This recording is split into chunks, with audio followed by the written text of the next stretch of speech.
Hello everyone and welcome back to another video from Crazy Gamer. In this video, I'm going to show you how to change the time within the chess.com game. So let's get started right away. First of all, open up your web browser and then in the address bar type in chess.com and press enter. You will now be taken into the official website for the chess.com. If you haven't already logged into your account, click on the login button alongside the search box and then enter your account credentials to log in. After you have been logged in, you will be taken to the home page from which, if you wish to change the time or the time zone within the game, click on the settings option at the bottom left corner and then click on all settings. You will now be taken into the settings page from which, within the profile menu, scroll down until you find the time zone option. Click on the drop down menu within the time zone and you can choose from various different time zones for within the game by simply clicking on it.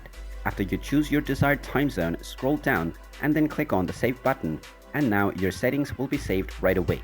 You can come back to this menu as many times as you want and click on the time zone menu and choose your preferred time zone from the drop down box. And there you have it. That is how easy it is to change your time within the chess.com game. If you find this video helpful, make sure you hit that like button and subscribe to our channel if you haven't done so already. Also ring that notification bell to never miss another update from us. Thank you for watching and I will see you again in the next video.